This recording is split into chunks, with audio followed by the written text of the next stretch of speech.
has now recording has now begun. All right, here's today's agenda. Again, as usual, entirely based on student submissions. The quality of the submissions is starting to improve.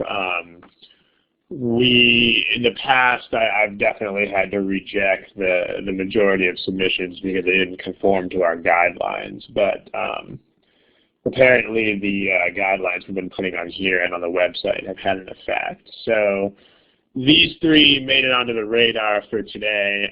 Each of these three was actually mentioned multiple times by submitters. So that was part of the reason that we chose these three topics.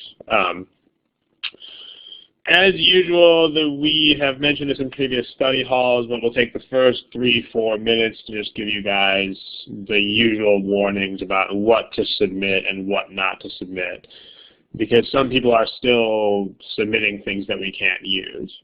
So here they are. This is just what was on the board last time, but let's just go over this really quickly. The kinds of questions that we want: we don't want questions that are too general.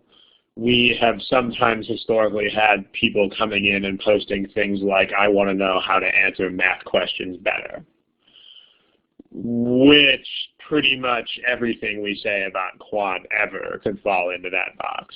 So that's not really something we could cover in one study hall.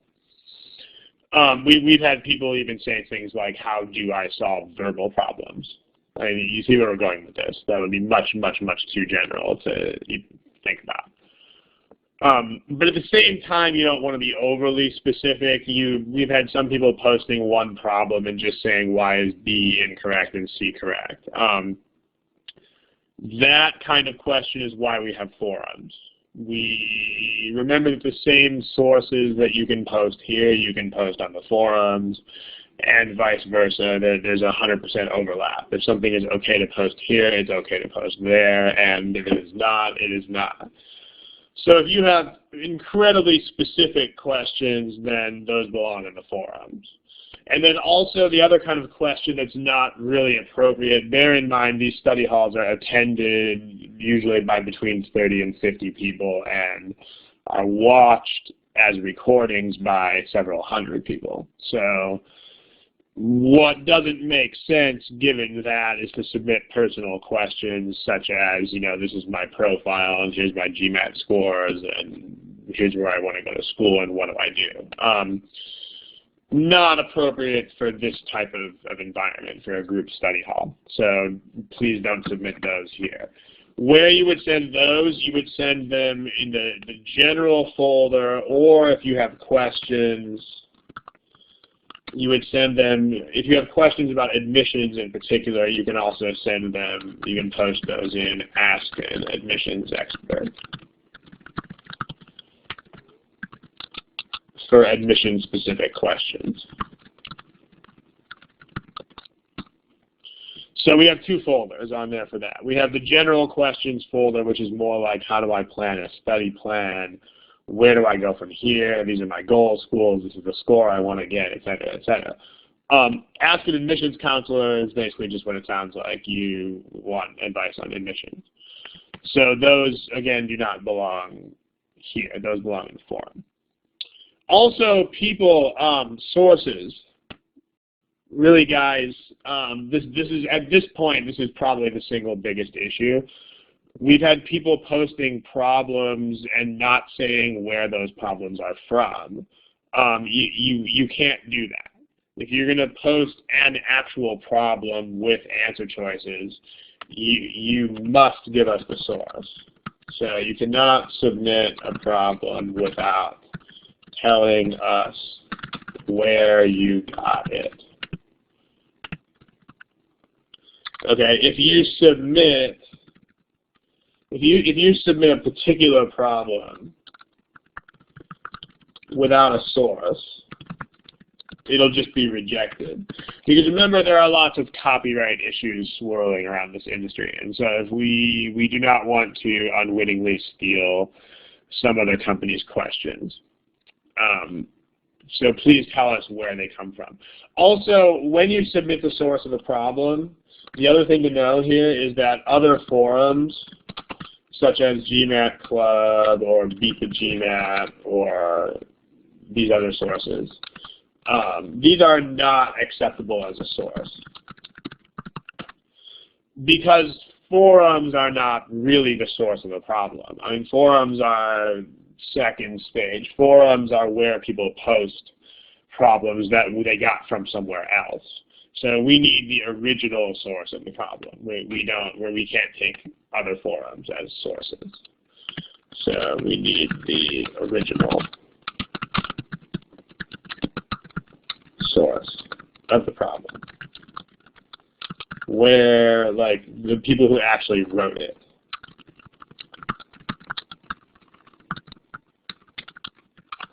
Okay, smiley face if you guys, this is the usual group of warnings. Give me the smiley face if you guys understand all of this. Okay, some of you, I recognize a couple names in today's audience of people who have been submitting specific problems with no source attributed. Just realize that we have to ignore those because they may be in violation of copyright. I mean, every long now and then someone will submit a problem that we recognize from GMAT prep. But that's rare. Like, usually when we get these random submissions, we don't know where they're from. Also, the other thing that's worth saying is that even if the source is Manhattan GMAT, you still have to tell us that, because we as instructors have not memorized the entire catalog of our own problems. I mean, there are several hundred Manhattan GMAT problems out there. In fact, I think if you count Quant and verbal, it's over 1,000. So even if we are the source of the problem, you guys must still tell us that. Because, yeah.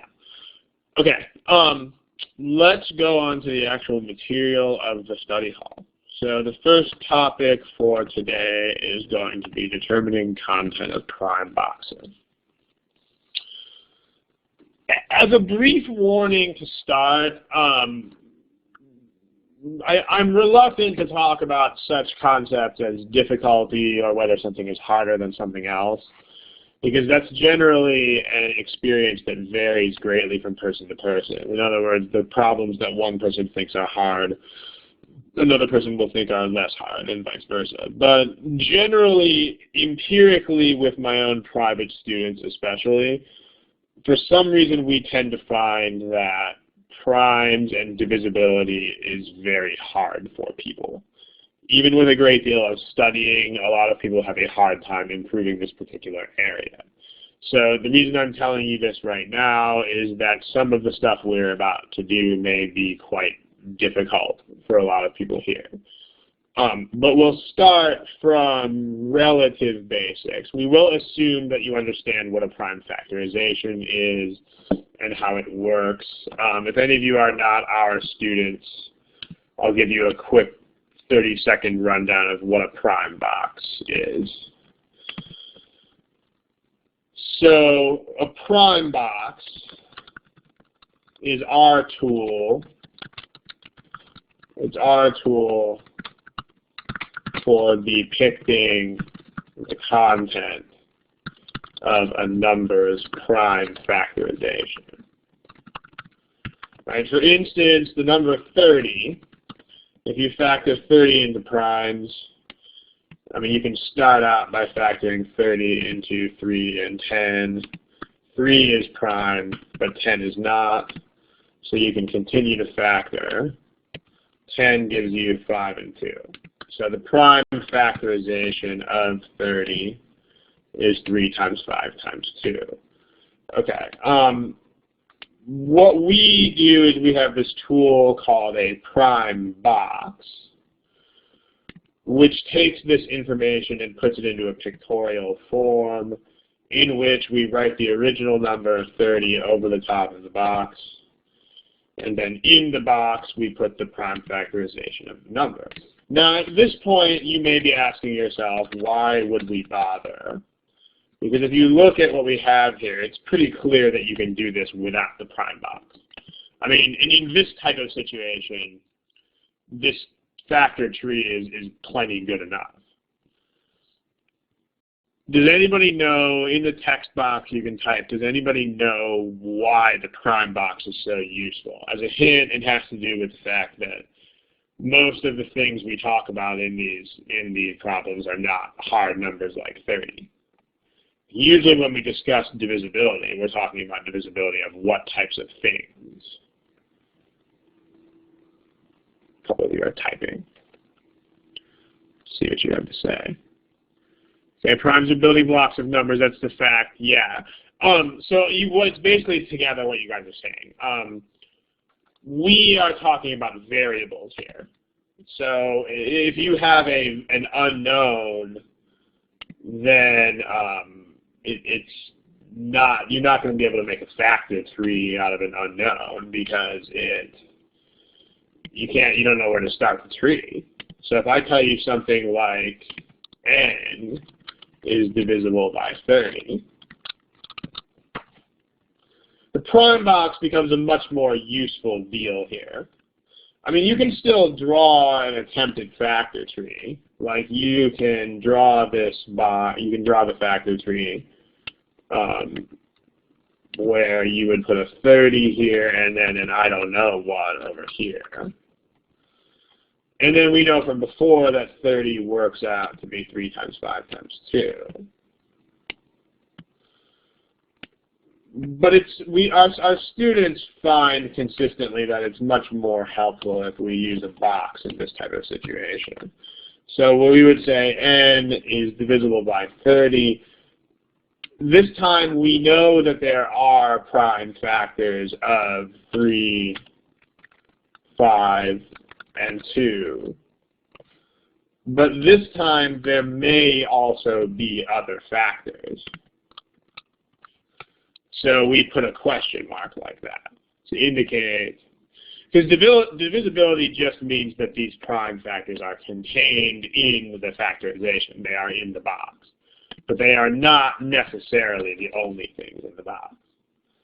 So in this case, n could have additional factors. As opposed to something like 30. I mean, 30 is a hard number, so 30 definitely does not have additional factors. Okay, these are the basics. Again, we're assuming a certain degree of familiarity with prime factorizations and how to factor things. If you are rusty on the concepts of prime factorizations, the next 40 minutes or so of material is going to be hard. But try to follow as best you can. Smiley face if this stuff up here makes sense to you. Okay, good stuff.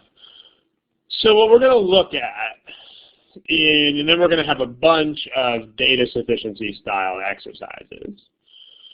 We're going to look at the impact of these different kinds of statements on the prime box. So let's start out with a generalization. The generalization is this. When you consider the impact of a statement on a number's prime box, there are actually three things you should be thinking about. Here they are. The first one is what numbers, if any, must be in the prime box.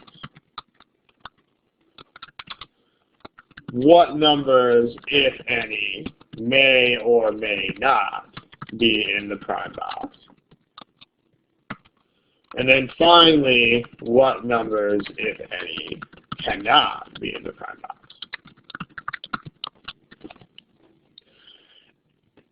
Some statements are a lot more packed with information than others. So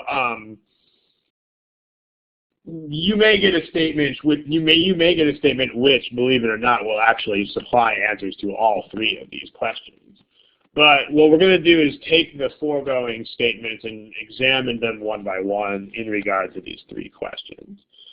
But this is a nice takeaway for all of you. When you review your knowledge of prime boxes and divisibility and so forth, you should consider all three of these issues. Some of them may be answered, some of them may not. So here's an example. Let's take this first example. Divisibility statements. Let's take it over here. New screen. Here's your divisibility statements, and here's your 3 questions. Okay, so a bit of logistical action there. All right. So first, let's look at divisibility statements.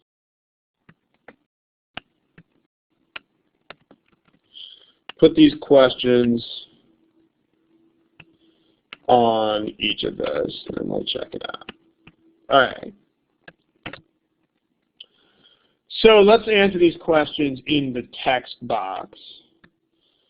If I say n is divisible by 12 and n is divisible by 20, and as we go through this, we're also going to hit another hot topic here, which is how to combine statements like this. So let's take a look. If n is divisible by 12, then someone tell me in the text box what has to be in n.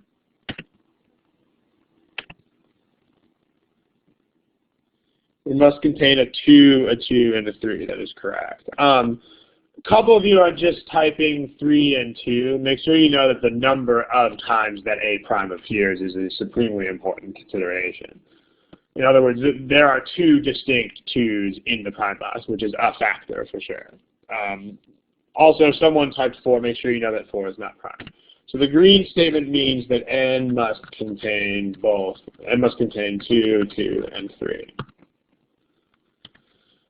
What about this blue statement right here? What does that mean?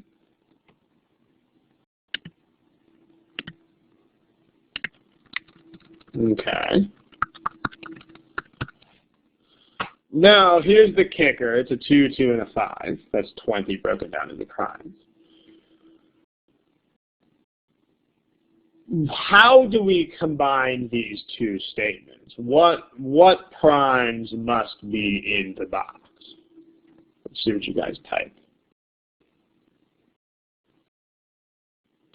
And if primes are repeated, yeah, again, make sure if primes are repeated, make sure you type them as repeated. So here's the story. The best way to think about it is like this. Let's say that someone's running away from the scene of a crime, and you have 2 eyewitnesses that watch this person run away from the scene. The first eyewitness says, I saw the person carrying 2 boxes and a can. The next eyewitness says, I saw 2 boxes and a bag. So we don't know that the person was carrying 4 boxes. I mean, these 2 eyewitnesses could well have seen the same 2 boxes. So a box, can, box, bag. All we know for sure is that there were at least 2 boxes, a can, and a bag.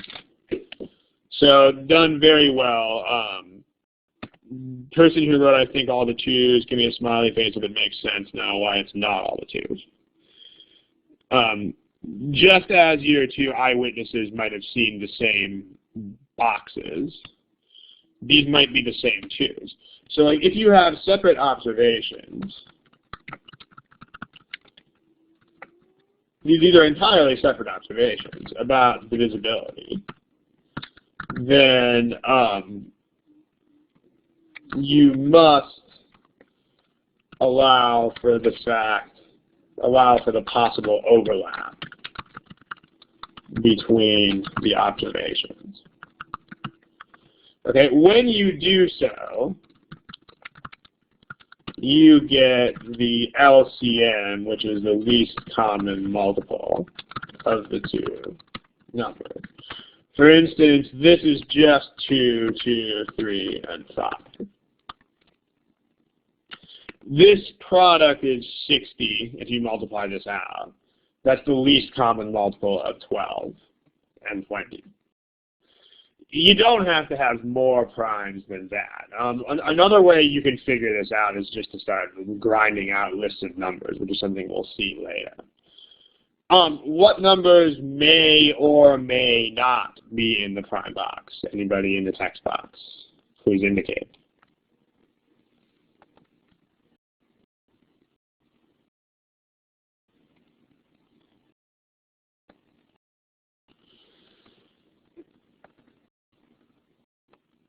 May or may not. You guys need to cast a wider net than you are casting right now.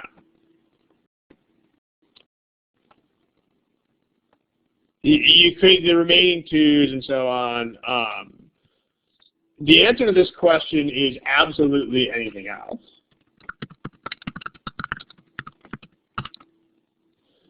It's totally possible that n is divisible by 641, which is a prime, or 6,700,417, which is a prime. It's totally possible.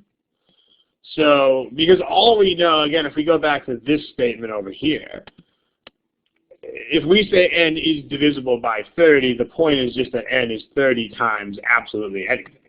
It's 30 times I don't know what. So in this prime box, we definitely have a 3, a 5, and a 2, but we could have an 11, a 17, a 641. We could have every possible prime that comes to mind. So smiley face icon if this makes sense to you guys. If n is divisible by 30, n could well contain anything, pretty much. Okay, there was one non-smiley face. We had about 20 smiley faces, so we're going to move on. If you were the unsmiley person, go ahead and try to post your question in the text box, and I'll try to nail it. Okay, so what numbers cannot be in the prime box? There are no numbers are disallowed. So the best way to draw this prime box in this situation is to say that n definitely has a 2, a 2, a 3, a 5, and then we don't know what. Okay, let's take a look at another statement. N is not divisible by 12. Okay, when you take a look at this, note that 12 is 2 times 2 times 3. Okay, are there any numbers that must be in the prime box?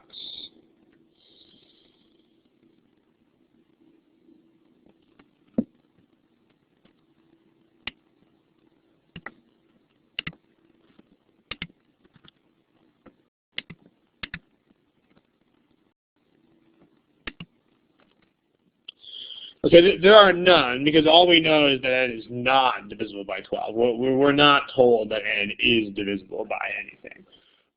There's a person who posted a question in the text box about 30 seconds ago about the overlapping 2's. Whoever posted that question, I think, is fundamentally misunderstanding what is going on up here. Because the question said is because one number can be divisible by 20 and not 12. These are not 2 numbers. This is the same number both times, which is in fact, well, that was an accident. This is the same number both times. This is n and this is also n, but we're making observations about the same number twice. So it's not 2 separate numbers. Maybe check those notes again real quick and type a question if you get that. Okay, in this prime box, there are not necessarily, I mean, this n might not have any prime factors at all. I mean, it's totally possible that n could just be 1. So, none. Note that it's possible that, say, n equals 1, which doesn't have any prime factors.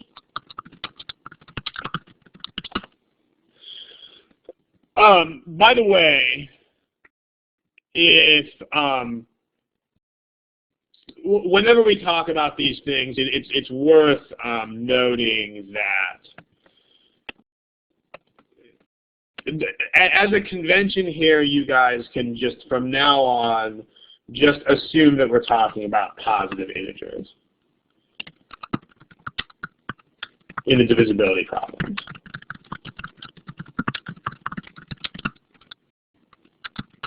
Okay. So, yeah, these email, no, we don't do as an email, but these things are going to be posted as recordings on the internet, so you will have access to those. Okay, if n is not divisible by 12, so we're going to assume that we're talking about positive integers, so we're not going to deal with the case of 0. You would treat 0 as divisible by 12, actually. 0 is divisible by anything, but the GMAT is probably not going to test you on that. Okay, what numbers may or may not be in the text box? So let's look at this statement very carefully.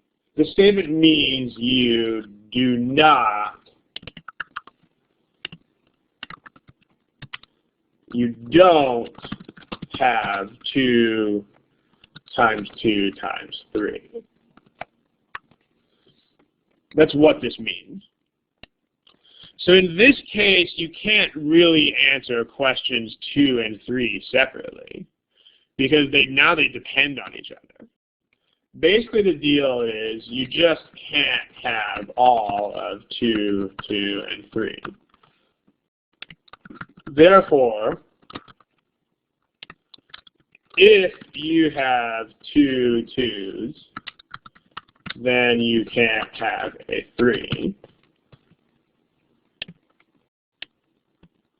And if you have a 3,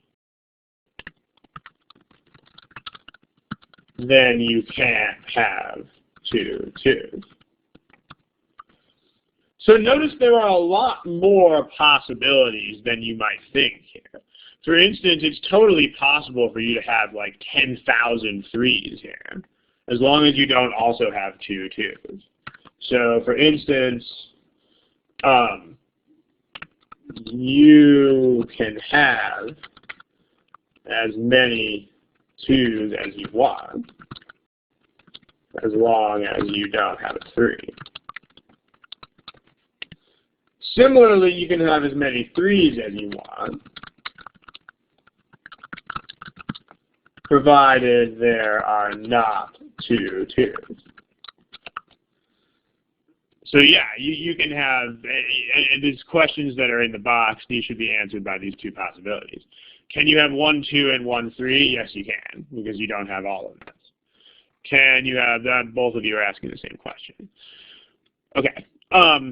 But notice that there are, like, a lot of people think it's just 2 and 3, or just 2, or just 3. And make sure you also realize you can totally have things like 10,000 2s and no 3. And you can totally have things like 10,000 3s and only 1 2, as long as you don't have this. All right, smiley face if that makes sense. If you're struggling with it a little bit, then still give the smiley face. Right? The other face is mostly if this just doesn't make any sense right now. Okay. We didn't skip number 2. We answered them together because these, in this case, these questions interact with each other. Because what you can have depends on what you do have. For instance, if there are 2 2s, then you cannot have a 3. Otherwise, you can. It's conditional. If you have a 3, then you cannot have 2 2s. Otherwise, you can feel free to have 2 2s. So we're basically answering those at the same time. Okay, let's look at some exercises. What we're going to do is I'm going to throw these problems are crafted as data sufficiencies. Each of them should take less than 2 minutes because they are not complicated. So I'm going to give you about, I mean, they might be hard, but they're not complicated. Notice there's a big difference between the two. It's very easy to have a problem that is relatively simple but is still difficult if it tests things that are easily confused. So, but these problems are not a lot of work. So let's try to do them in about 1.5 minutes. I'll put timers on the board, and then I'll post your statistics. And after we go over all 4 of them, then we'll review them. So try this. Okay, by the way, here's the way this works. If any of you are new to the study hall, the way the questions work, I'll put you on a timer. Wow, that font is very small. Let's make that bigger. Okay. I'll put you on a timer. You will see polling options in the corner of your screen. So I'm going to give you those right now. Those should have just appeared on your screen. Okay. Do not answer the questions in the text box, because everybody will see that. The point is that everybody is not supposed to see everybody else's answers so that you guys don't influence each other. And then when the timer expires, please guess. Because remember, that's the way the GMAT works. The GMAT requires you to answer a question if you want to move on. So if you run out of time, even if you have absolutely no clue what you are doing, you still have to guess. So just to make sure we're all on the same page, everybody pick D in the box at left, D like dog. Let's just make sure that we're all on the same page here, and then I'll clear you guys out. Okay, there are only about half of you so far who have picked D. Everybody make sure you do this. There are still about 10 or 12 of you who have not. Please pick choice D just to show me that you understand how the answer boxes work. Okay, good. There's about 3 of you who haven't yet. I'll assume you guys have stepped away from the computer. All right, here's the first problem. It's a data sufficiency problem. By the way, as usual, we are going to assume that you understand how data sufficiency works. So if you don't, I just cleared your answers. If you don't understand how data sufficiency works, then you're going to have kind of a hard time here. You should probably check out one of our recordings on that first and then come back. Here's the first problem. I'll put you on a timer for a minute and a half.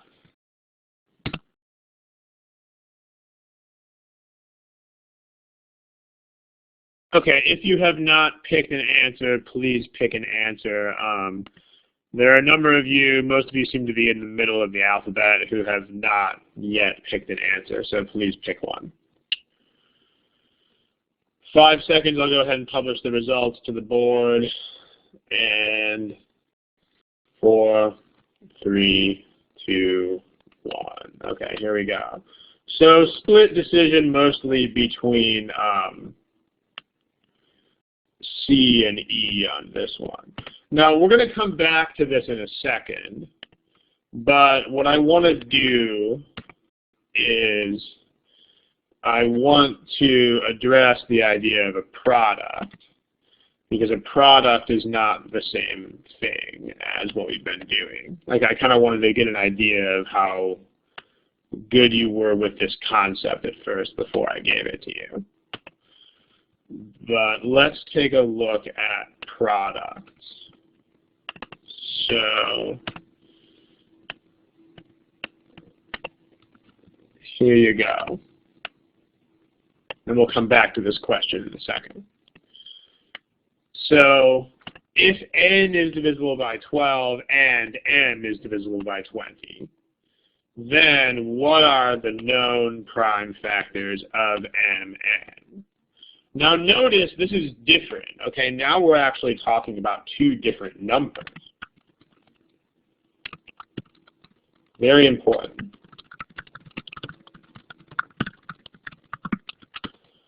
So this is n is divisible by 12, and m is divisible by 12.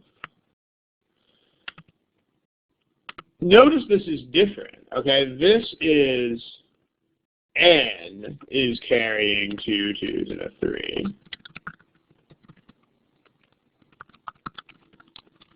And this is m is carrying 2 2s and a 5. So back to our analogy with the 2 eyewitnesses type situation. This is like one eyewitness saying the first suspect was carrying a box, and a can. And the second suspect was, and someone other eyewitness said the second suspect was carrying a box, and a bag. In that case, we have 2 different people who are carrying these items. We have N carrying these items, and we have M carrying those items. So when you multiply these 2 numbers together, you really do just throw everything in their prime boxes together. So if you multiply 2 different numbers, then you actually do throw everything in their prime boxes together. So in the prime box of Mn, you've got everything you've got in M, and you've got everything you've got in N, and it all goes over. So Mn must contain all of those things. So from the M, you've got a 2, a 2, and a 5. And then from the N, you've got a 2, a 2, and a 3. So all of that goes in. All right, smiley faces if that makes sense. Again, I mean, the analogy of the eyewitnesses is probably the best way to think about it. Because again, you want to think about it in terms of, all right, like this is saying the same suspect was carrying these items. So we can explain it in that way. N must contain 2, 2, and 3 in this example meant the suspect was carrying a 2, a 2, and a 3. In this case, you had a different eyewitness saying the same suspect, the same person, was carrying a 2, a 2, and a 5. So in this case, these could overlap. These could be the same 2s, so you cannot say there are more than 2 2s. In this case, though, you've got 2 different people carrying these things, so they're different. So they all go into the prime box together. These are just straight-up statements about divisibility, so the other 2 questions work the same way. What may or may not be in the box? Absolutely anything else. And there's nothing prohibited.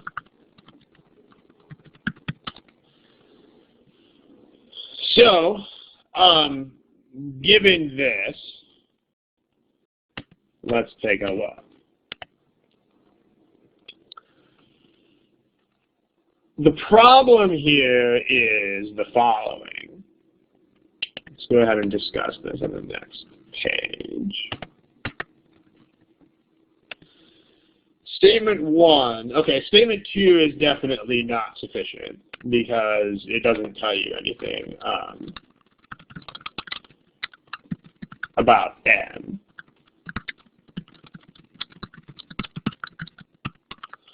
One person indicated answer choice D. I'm assuming that that person probably confused what D means with what C means. Because D would mean that both of the statements individually were sufficient, which is definitely not true here, because this statement's not going to do the job. Statement 1 says that when you throw all of the contents of M and N together into a prime box, you have 40, which is 40 is 4 times 10, which is 2 times 2 times 2 times 5. So that's 2 times 2 times 2 times 5. Okay, so this means that when you throw all of m and n together into a box, you have 2 times 2 times 2 times 5. But it doesn't say anything about which of these things came from m and which of them came from n. Okay, so if we go back to our example of the product over here, the product prime box is formed from these two guys. So everything in here has to come from one of those places. But if I just gave you this, then you would have no idea where those numbers came from. You would, I mean, they're color-coded right now, but if they weren't, then you would have no idea which of those came from M or N. Smiley face if that makes sense.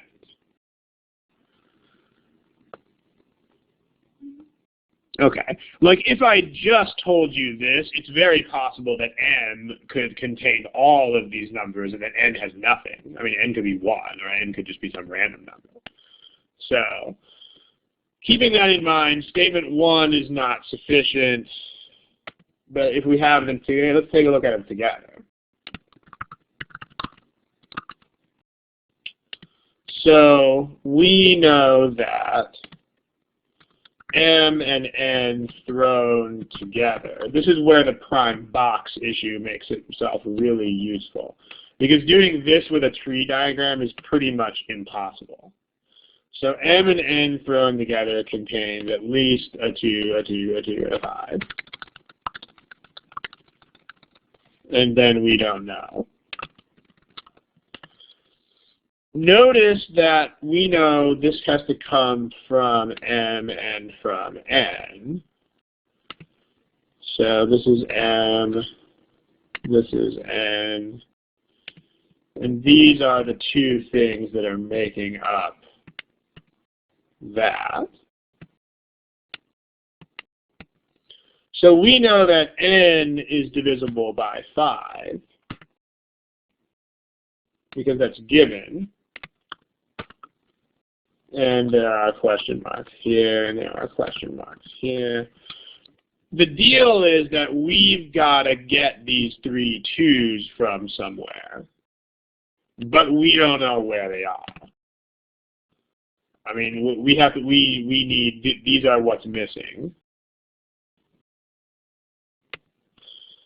So those 3 2's have to come from somewhere, but we don't know where they come from.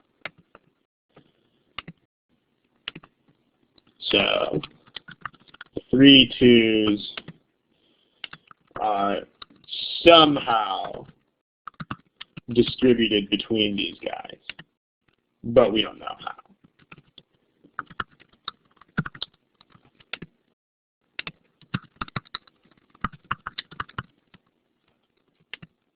So, text box, please, what should the answer to this question be?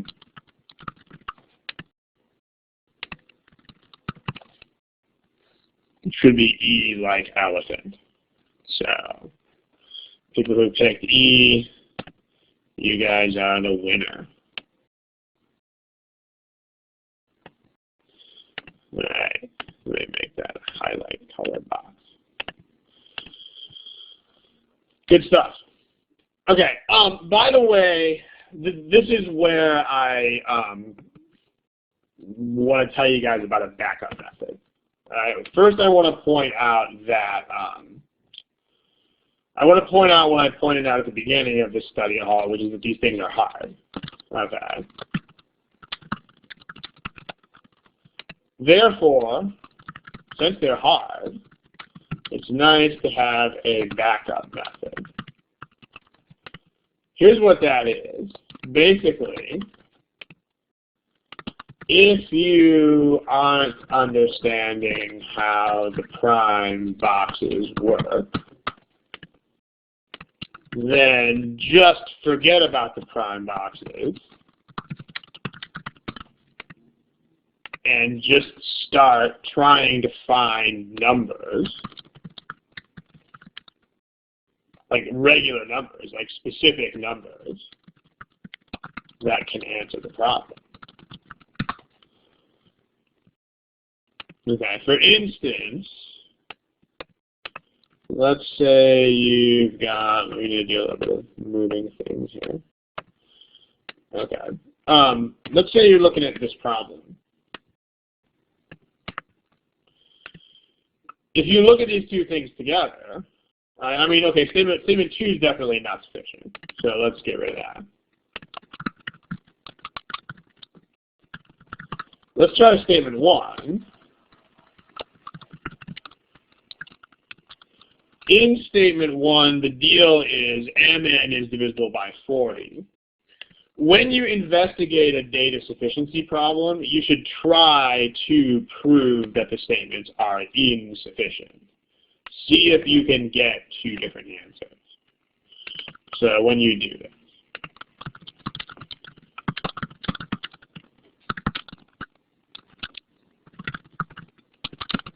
I try to get two different answers. So this is a yes or no question, which means we're trying to get a yes and a no here.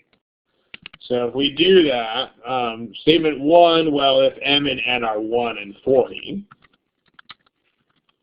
that's a yes to the question.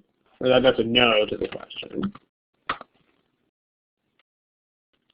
And then if you reverse those numbers, then that's a yes to the question. So not sufficient. Smiley face if that makes sense to you guys. Because in a lot of these cases, you're going to have a much easier time just playing around with numbers than you are trying to figure out all this prime box stuff. The general deal here is that you have to be very trigger happy. If you do not immediately have a pretty solid understanding of what is going on here, then you should just start doing this. Start throwing numbers at it and just watch what happens. If you have the two statements together, then so now N has to be divisible by 5. So if N is 5 and you make M 8, then that's a yes to the question. But then you can still take this outcome here and just use it again from before. I didn't mean to do that.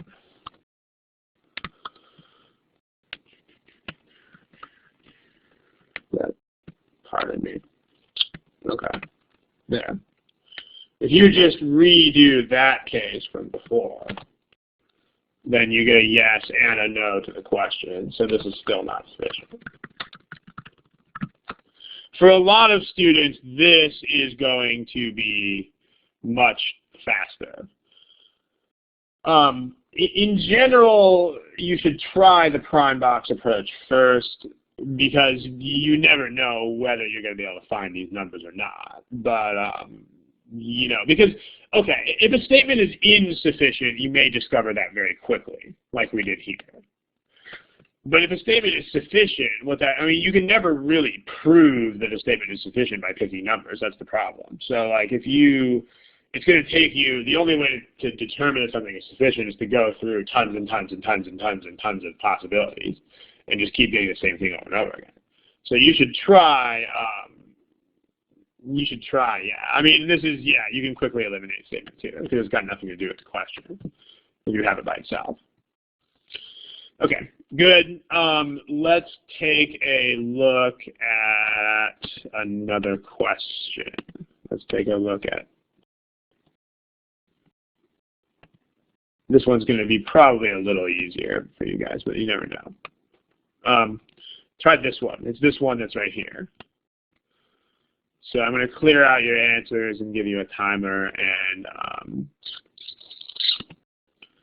go for it. Please answer it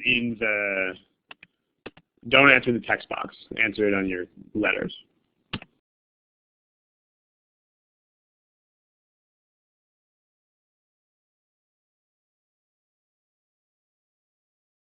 Okay, please pick an answer. If you don't have one, there are about 6 of you who don't. So please pick something shortly. Thank you.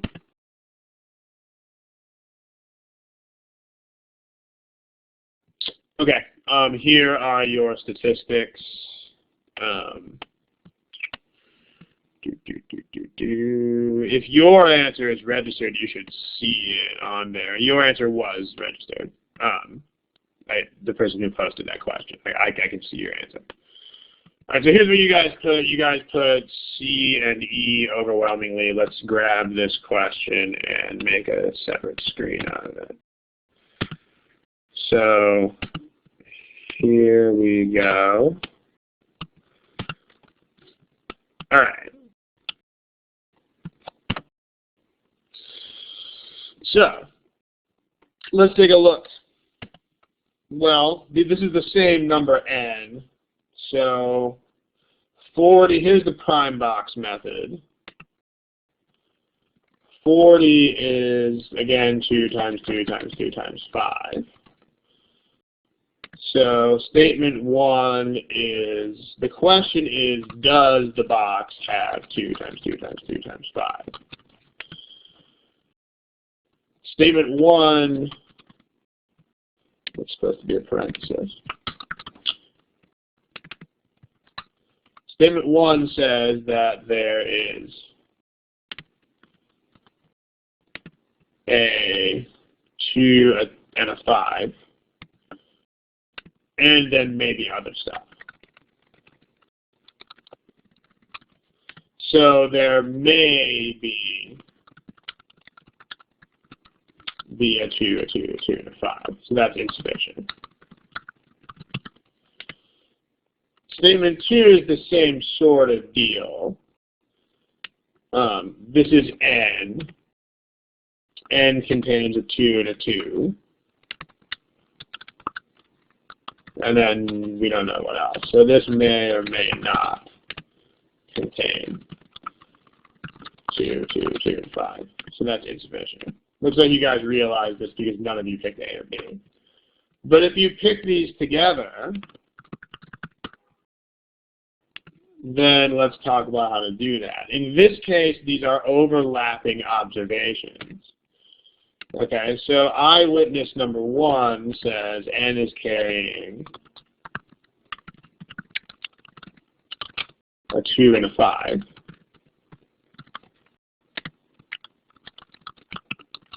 Eyewitness number 2 says n is carrying a 2 2s. So how many, go ahead and say in the text box, how many 2s does n have to be carrying?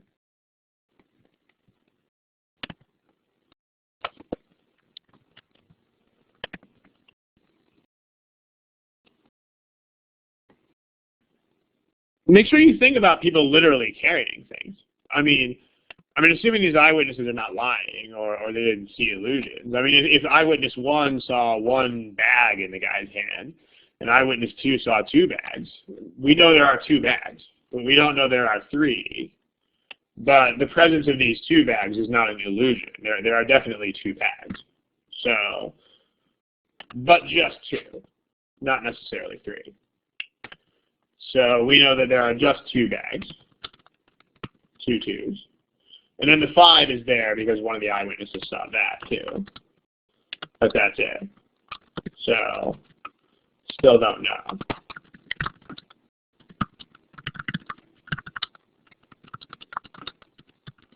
So that's still insufficient.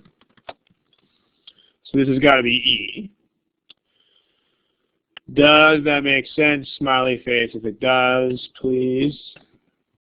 Smiley face if that makes sense. All right. Also, you can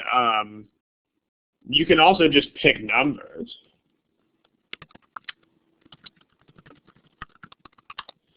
If you just pick numbers like statement 1, if you just pick 10, then that's a no. But if you pick 40, that's a yes, so that's insufficient.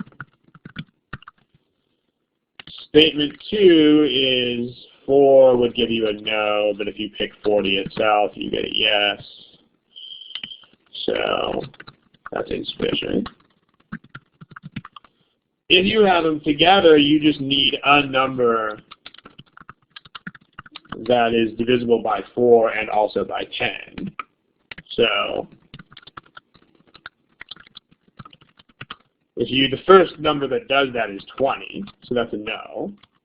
The next number that does is 40, that's a yes. So still insufficient, that's E.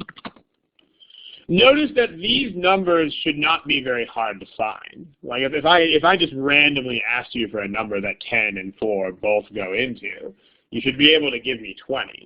Whether or not you understand the theory of the least common multiple, you should still be able to spit those numbers at me. So if you guys are too hung up on the prime boxes, those of you who picked C, make sure you are investigating this avenue of investigation. Okay, let's look at another one. Let's take a look at this one right here. In fact, let's look at 2 of them. Okay, try this one. We're going to do them one at a time. I'm going to clear your answers. Try this one. Nicole, for it to be sufficient, technically you need an infinite number of yeses or nos. So sufficient would be you just keep getting yeses until you are convinced that that is all you will get. Because if you get 19 yeses followed by a no, that's still insufficient. So that's the one thing that's rough about number picking is that you can never be quite sure of sufficient. Insufficient you can be sure. Sufficient, not so much. Okay, try this. I'll give you about a minute 10 or something. We're going to go at it for a little bit. Okay, go for it.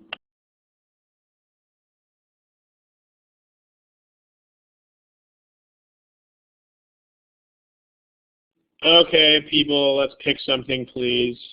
There's only 2 of you who don't. I think one of you is a duplicate user. So here's the answers. Overwhelming majority of C, but we'll discuss in a little bit. And then here's the last question. So try that one, and I'll reset your answers. Give that a shot.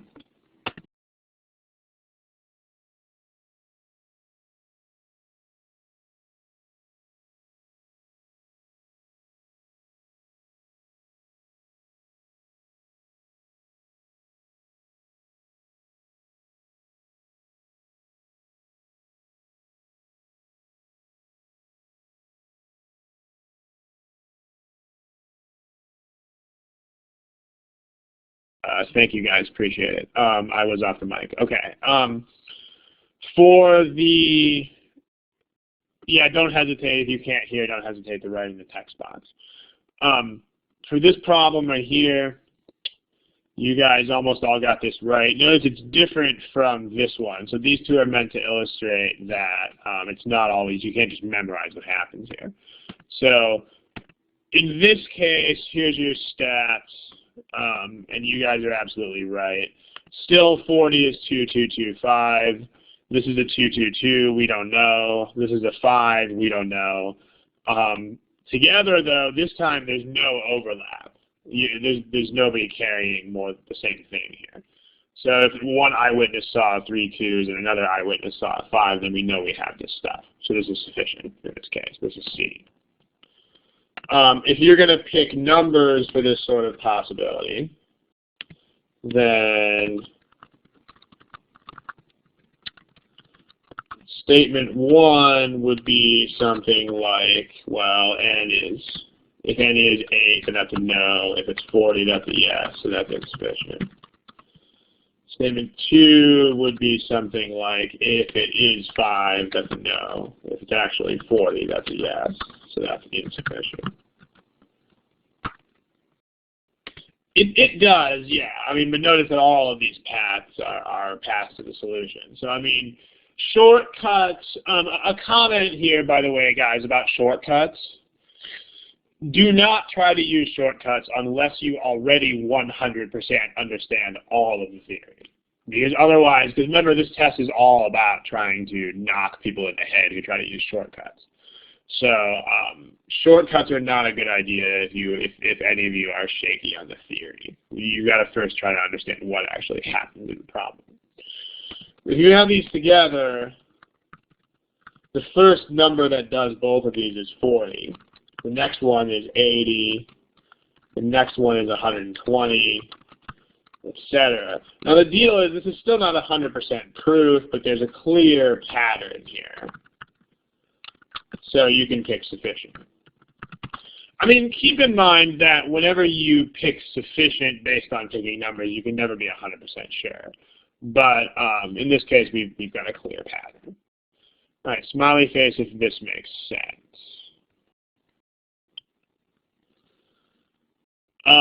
Well, not when you have two different numbers, as in the case we're going to look at next. So here's the last case, which is this one. The last problem is right here. So in this case, okay, we want to know, does the product have 2, 2, 2, 5? Remember about the product, remember with the product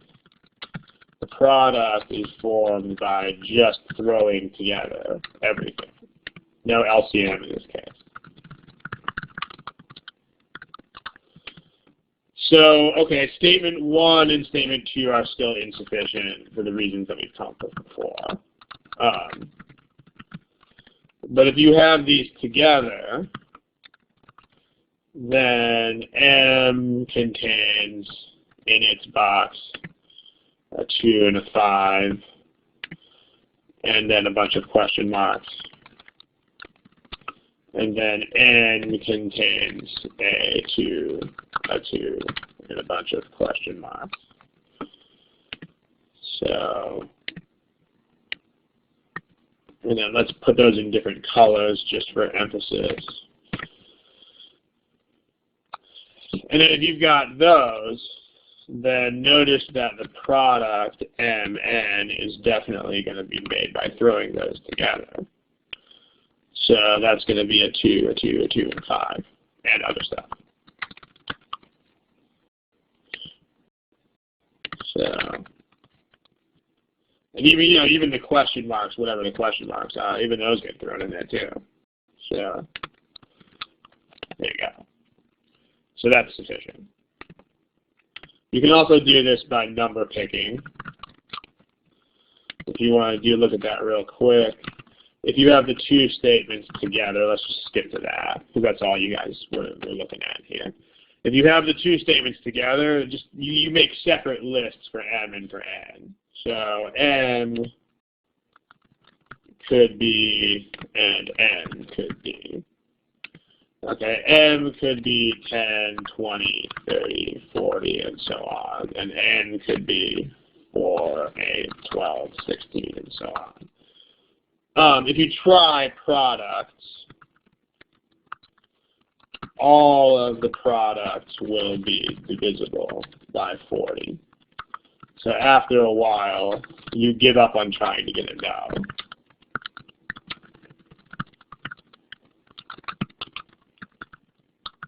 I mean, you just try all the different possibilities. 10 times 4, okay, yeah, it's divisible by 40. 10 times 8, yeah. 10 times 12, yeah. 10 times 16, yeah. Okay, 20 times 4, yeah. 20 times 8.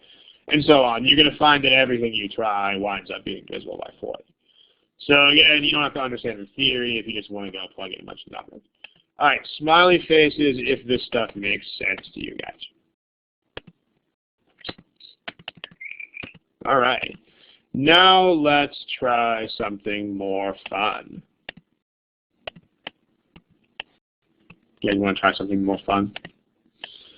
Let's try something like this. Okay. I'll give you about a minute 45. Go for it.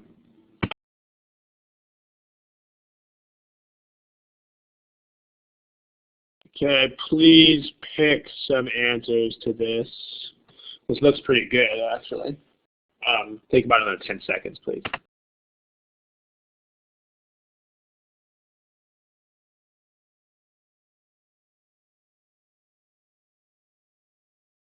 Okay, let's show your answers to this one. Here they are. Okay. All right, so let's take a look. How many hours is totally not a question I can even start to answer. I mean, especially with these quant concepts. I mean, quant concepts that take one person 10 hours sometimes take somebody else 1 hour. And then what's weird is that the next concept will be exactly the other way around. The next concept will take the other guy 10 hours, will take the first guy 1 hour. So it's not even something I could even attempt to give you an honest answer to. Okay, let's take a look at this one in terms of prime boxes first. So if we do, note these statements are a little bit harder to deal with. Statement 1 says that you cannot have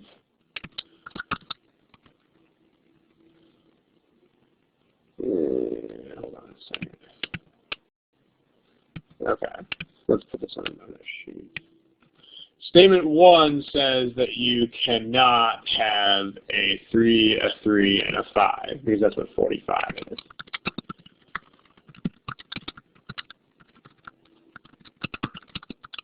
Okay, on the other, so what this means is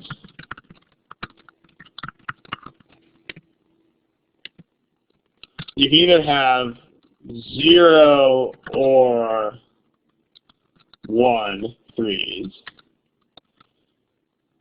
plus any number of 5s plus anything else. Or you can have any number of 3s plus no 5s plus anything else. Because the deal is just you can't have both of these, but you can totally have one of them. You can have any 3s you want as long as you don't have the 5, and you can have all the 5s you want as long as you don't have both of the 3s. You just can't have the total combination of all of this. So 27 is 3 times 3 times 3. So this, if you have this sort of situation, this would be a definite no to that. But this could go either way. So this is insufficient. Smiley face if that makes sense.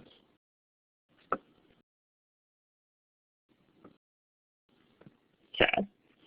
All right, so that's a good number of smiley faces. Statement 2 says you cannot have, it's a very similar analysis.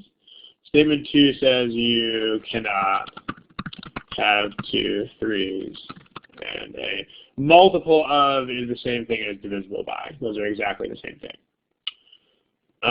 You cannot have 2 3s and a 7. So this means you have 0 or 1 3s plus any number of 7s plus anything else. Or you can have any number of 3s plus no 7s plus anything else. So same thing with the question. You can still have, this is a definite no, but this is either yes or no.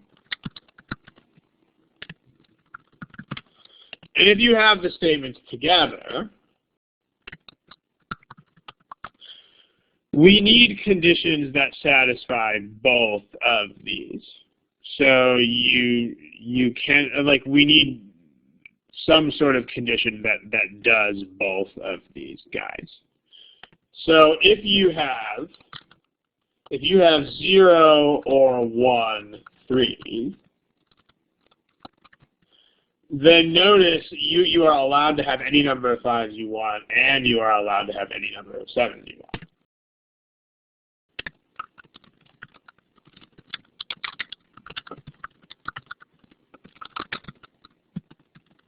But notice you got to make both of the statements true. So if you have 2 or more 3s, then this means you are not allowed to have 5s and you are not allowed to have 7s. So let me change that to any number of 3s. It's just assembling these two statements together to make them both true. So any number of 3s plus no 5s plus no 7s plus anything else. So in that abstract, this is still a no to the question, and this is yes or no. In this case, it's probably easier to pick numbers. Statement 1, if you just pick 1, then that's not a multiple of 45, and that's a no to the question. And then the first thing, remember what we're doing. If you get a no, now you have to try for a what in the text box. As soon as we get a no, we're trying for a yes. So if you get a 1, that's a no.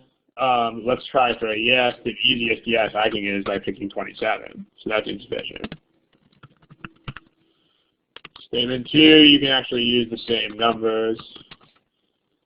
And believe it or not, for the two statements together, you can also use exactly the same numbers. So this is one of those problems that you can just sneak in the back door by picking in numbers, and you can solve the whole thing. I mean, if you pick numbers on this guy, you can solve this problem in like 20 seconds. So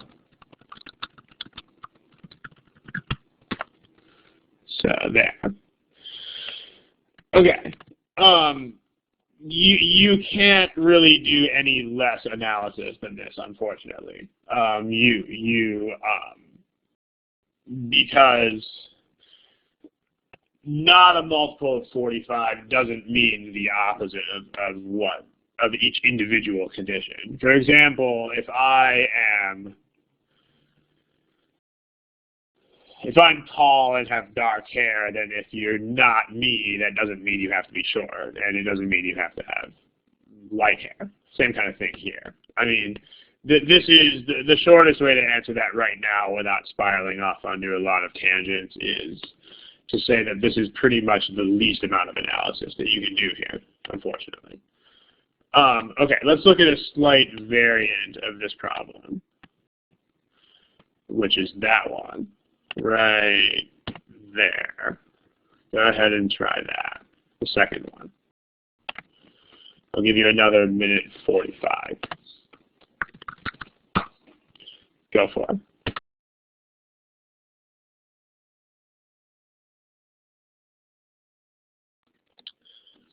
Okay, go ahead and pick an answer, please. If you have to guess, then guess. Part of the reason we're allotting you less time than you would get on the real GMAT is because we're doing a whole bunch of the same topic in a row. So it's not legitimate to allow yourself the same amount of time when it's a topic that you're already sort of primed for. That's the deal. All right, if you're here and you haven't picked an answer, please pick an answer. Thanks.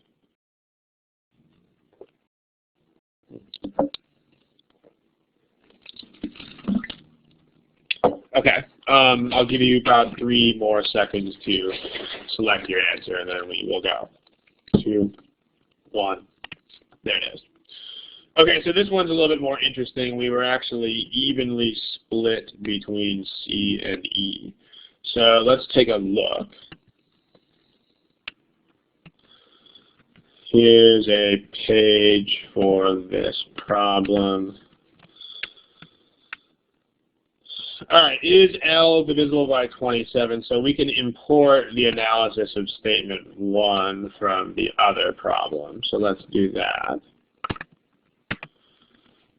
And then we can also import the meaning of the question. Okay, so statement 1 is still insufficient. One person put D.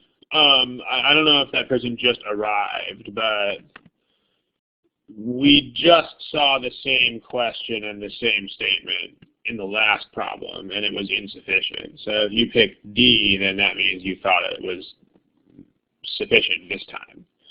It's the same statement. So if you are the person who picked D, that probably means that you need to go back and review the basics of data sufficiency and just make sure you understand what these choices mean. But yeah, okay, statement 2. Let's import the number picking method for statement 1 from this problem.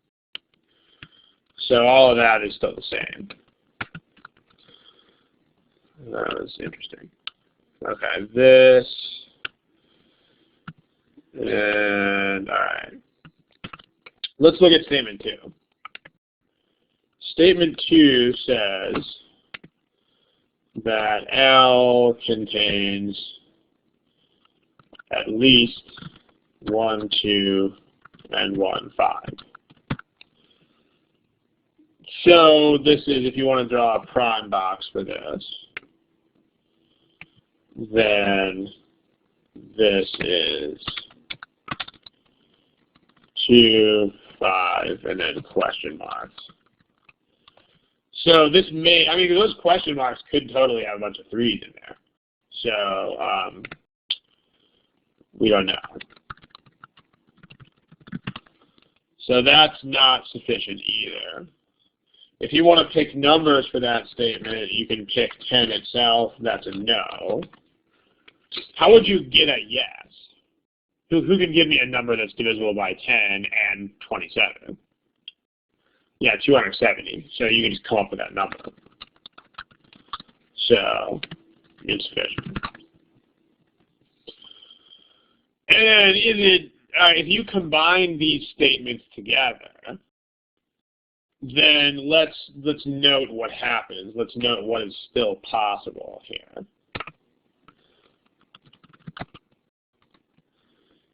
Let's number these possibilities. Let's call that A and B. So the problem here is if you have a 5 in there, then this possibility is not possible anymore. So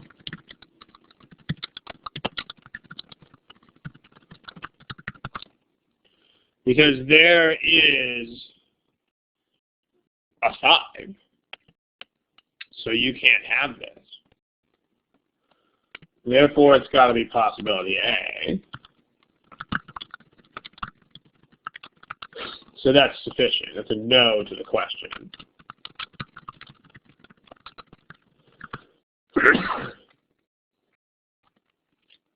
So if you look at, or you can look at it as a prime box. So let's do that. We know we've got this prime box right here that has a 2, a 5, and a bunch of question marks.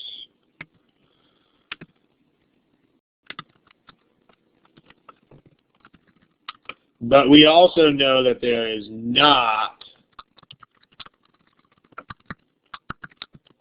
it does not have 3, 3, and 5. Well, we have the 5. So this makes this statement a lot more specific than it used to be. We have the 5. We don't have 3, 3, 5. That means we don't have those 3s.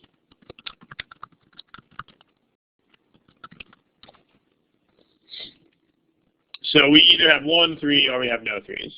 So the answer to this is a no to the question. All right, smiley face if that makes sense.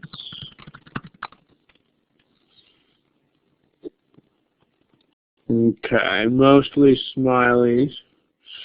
Thank you, I appreciate it. If you pick numbers here, then let's see how to do that. If you have the two statements together, probably the best way to do this, because there are lots and lots of numbers that are not multiples of 45. So take the multiples of 10 and cross out the multiples of 45. So if you do a number picking method, you should have time to do this sort of approach. I mean, it's not something that's going to happen. I mean, again, you guys, you cannot leave number picking for dead last. Like, you have to decide that you're going to do this pretty early, because in the case of statements like this, I can't type numbers today. In the case of statements like this, you're going to find that you have to try these earlier than you think, because you're going to have to generate lists of numbers. This is the downside, because those two are very hard to combine when you do number picking. So we just have to settle for looking at a bunch of numbers.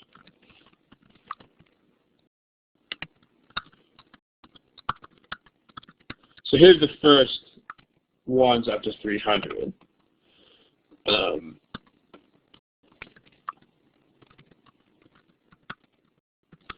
And then the ones we don't want, the ones that are multiples of 45. So 90 is out, and 180 is out, and 270 is out.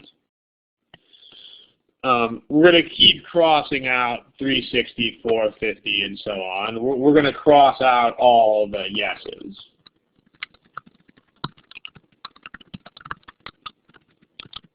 So that's a definite no, and so that's sufficient. It's not easy to see that in this case. This is not the world's easiest number picking method. But if you decide at the beginning of the problem that you don't know how to handle these otherwise, then this is what you do. Okay. That's it. We're actually starting to roll, believe it or not, we're actually starting to roll over time here already. So we had a couple of problems left to go here, but what I'll do is I'll just show you the problem, and I'll tell you what the answer is, and then we'll leave that as an exercise for the reader. In other words, you're going to, we're not going to go over it because the study hall is over now, but I'll give you the problem, and then I'll give you a fun bonus fact as well, and then we will let you out. So yeah, the answer to this is C. Thank you. Because the two statements together are sufficient. So this one you want C. We'll leave you with a fun exercise for the reader. This problem is not easy, but remember that you can attack it with either number picking or prime boxes. So make sure that you, this is not easy. Try number picking if you are stuck. Okay, the answer to this is going to be B. So see if you can get that to work out. And then here's a fun bonus fact about these things. We're not going to use it in any problems, but if you take any two integers, yes, the question in the text box, yeah. For C, if you have them together, you get a solid no. Okay, if you take two numbers and you multiply their GCF by their LCM, you actually get the same as if you just multiply the two numbers together. This is kind of a cool fact. The chance that you will get to use this fact is pretty close to nil, but if you get to use this fact, it may take like an entire problem and let you solve it immediately. So it's kind of neat. It's one of those kind of long shot facts. But okay, so thank you for attending, and these two topics that we indicated here at the very beginning, will be put over to future study halls. So let's mark that for future study halls. There it is. These things we are going to cover in future study halls. Okay. Let's kill the recording. The recording is now